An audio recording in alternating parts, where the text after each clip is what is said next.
It is hard to imagine life without Amazon.com.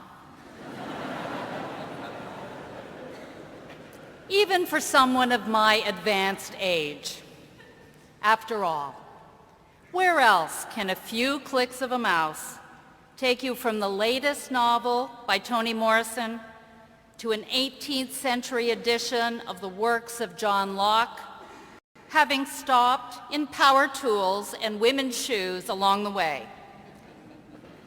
Yet the founder and chief executive officer of the world's largest e-tailer, whose net sales surpassed $24.5 billion in 2009, is only 46 years old. And Amazon.com has only existed since 1995, making it even younger than the class of 2010. The moral of this story is that the right idea in the right hands at the right time can change the way we lead our lives. The idea in this case was harnessing the power of the nascent internet to create a virtual bookstore of limitless proportions. The hands were those of our speaker, Jeff Bezos, a self-described nerdy computer science and electrical engineering major who graduated from Princeton with highest honors in 1986. And the time was 1994 when he and his wife, Mackenzie Tuttle Bezos, of the class of 1992, exchanged the security of Wall Street, where they worked at D.E. Shaw and Company, for the uncertain prospects of a dot-com startup. But then, as Jeff points out, failure is an essential component of innovation and invention. If you know it's going to work, it's not an experiment. And Amazon.com was nothing if not a grand experiment. Working on improvised tables in the garage of his Seattle home and using his parents' savings as startup capital, Jeff defied the forces that cause most young companies to fail. Partly, he admits, through sheer good fortune, but also because of his unwavering determination to create the world's most customer-centric company. And as he notes in his company's latest annual report, of the 452 goals that Amazon.com has set for itself this year, 360 of them will directly affect the customer experience, while the word revenue is used on only 8 occasions. I do not advise you to start off with 452 goals this year, by the way. But this is just one of the keys to Jeff's success. Another lies in his exceptional ability to marry commerce and technology in creative ways, in his sheer inventiveness and willingness to take the risks inherent in this process. Indeed, the history of Amazon.com is one of daring leaps.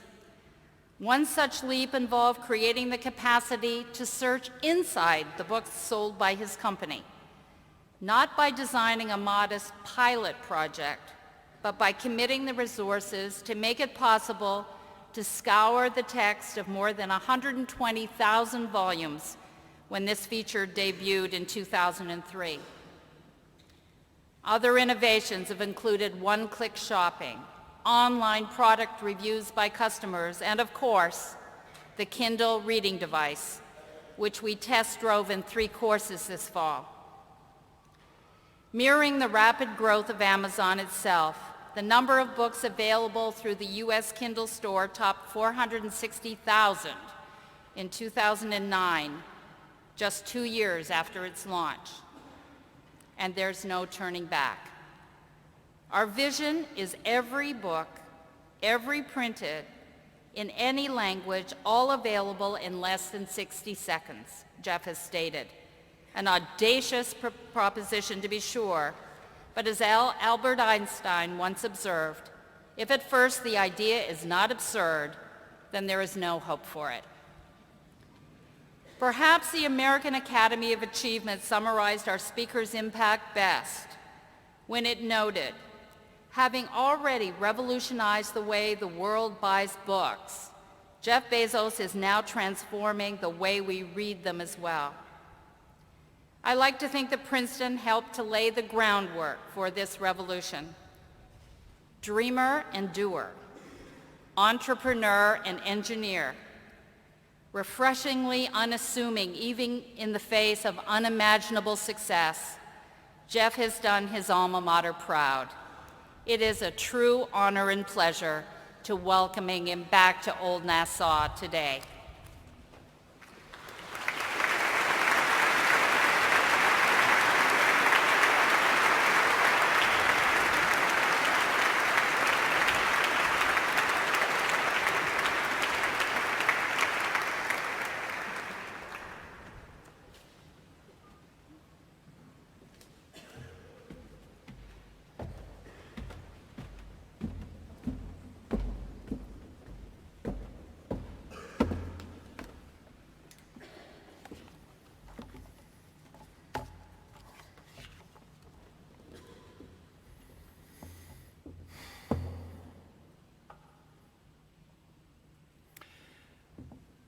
As a kid,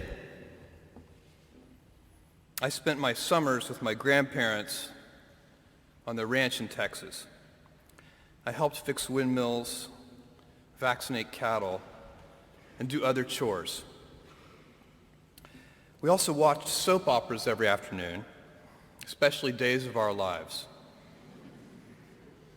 My grandparents belonged to a caravan club, a group of Airstream trailer owners who traveled together around the U.S. and Canada. And every few summers, we'd join the caravan. We'd hitch up the Airstream to my grandfather's car, and off we'd go, in a line with 300 other Airstream adventurers. I loved and worshiped my grandparents, and I really looked forward to these trips. On one particular trip, I was about 10 years old. I was rolling around in the big bench seat in the back of the car. My grandfather was driving, and my grandmother had the passenger seat. She smoked throughout these trips, and I hated the smell.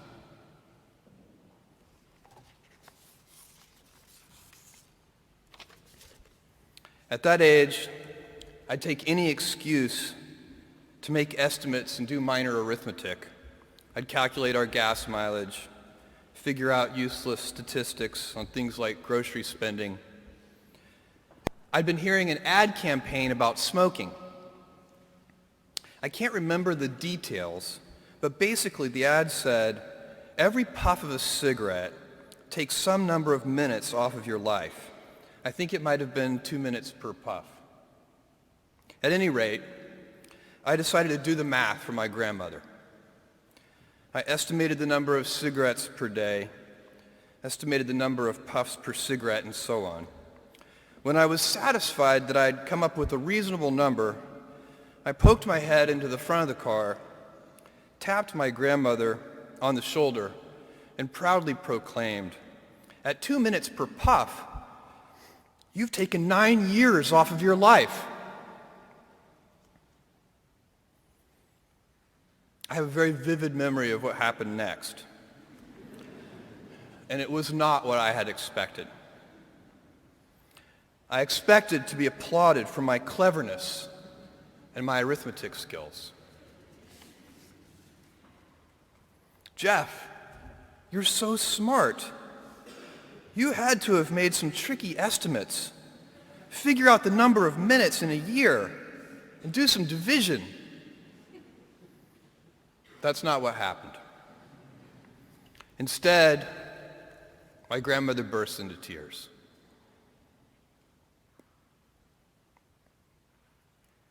I sat in the back seat, didn't know what to do, while my grandmother was crying. My grandfather who'd been driving in silence, pulled over onto the shoulder of the highway. He got out of the car and came around and opened my door and waited for me to follow. Was I in trouble? My grandfather was a highly intelligent, quiet man. He had never said a harsh word to me, and maybe this was to be the first time. Or maybe he would ask that I get back in the car and apologize to my grandmother. I had no experience in this realm with my grandparents and no way to gauge what the consequences might be. We stopped beside the trailer. My grandfather looked at me, and after a bit of silence, he gently and calmly said, "Jeff, one day you'll understand that it's harder to be kind than clever."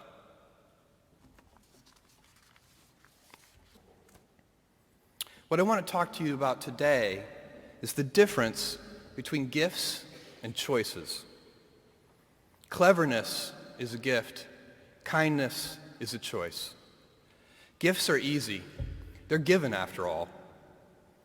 Choices can be hard. You can seduce yourself with your gifts if you're not careful, and if you do, it'll probably be to the detriment of your choices. This is a group with many gifts. I'm sure one of your gifts is the gift of a smart and capable brain. I'm confident that's the case because admission is competitive, and if there weren't some signs that you're clever, the dean of admissions wouldn't have let you in.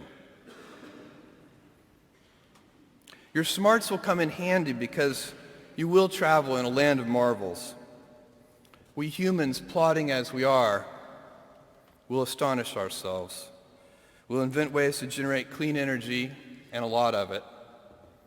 Atom by atom, we'll assemble small machines that can enter cell walls and make repairs.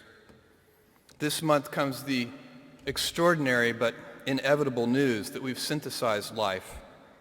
In the coming years, we'll not only synthesize it, but engineer it to specifications. I believe you'll even see us understand the human brain. Jules Verne, Mark Twain, Galileo, Newton, all the curious from the ages would have wanted to be alive, most of all, right now. As a civilization, we will have so many gifts, just as you as individuals have so many individual gifts as you sit before me. How will you use these gifts? And will you take pride in your gifts or pride in your choices? I got the idea to start Amazon 16 years ago. I came across the fact that web usage was growing at 2,300% per year. And I'd never seen or heard of anything that grew that fast. And the idea of building an online bookstore with millions of titles, something that simply couldn't exist in the physical world, was very exciting to me. I just turned 30 years old, and I'd been married for a year. I told my wife, Mackenzie, that I wanted to quit my job and go do this crazy thing that probably wouldn't work, since most startups don't, and I wasn't sure what would happen after that. Mackenzie, also a Princeton grad and sitting here in the second row, told me I should go for it. As a young boy, I'd been a garage inventor. I'd invented an automatic gate closer out of cement-filled tires, a solar cooker that didn't work very well out of an umbrella and aluminum foil, baking pan alarms to entrap my siblings. I'd always wanted to be an inventor, and she wanted me to follow my passion. I was working at a financial firm in New York City with a bunch of very smart people, and I had a brilliant boss I much admired. I went to my boss and told him I was going to start a company selling books on the internet. He took me on a long walk in Central Park, listened carefully to me, and finally said, "That sounds like a really good idea, but it would be an even better idea for someone who didn't already have a good job." That logic made some sense to me, And he convinced me to think about it for 48 hours before making a final decision. Seen in that light, it really was a difficult choice. But ultimately, I decided I had to give it a shot. I didn't think I'd regret trying and failing. And I suspected I would always be haunted by a decision to not try at all. After much consideration, I took the less safe path to follow my passion, and I'm proud of that choice. Tomorrow, in a very real sense, your life, the life you author from scratch on your own, begins. How will you use your gifts? What choices will you make? Will inertia be your guide, or will you follow your passions? Will you follow dogma, or will you be original? Will you choose a life of ease, or a life of service and adventure? Will you wilt under criticism, or will you follow your convictions? Will you bluff it out when you're wrong, or will you apologize? Will you guard your heart against rejection, or will you act when you fall in love? Will you play it safe, or will you be a little bit swashbuckling? When it's tough, will you give up, or will you be relentless? Will you be a cynic, or will you be a builder? Will you be clever at the expense of others, or will you be kind?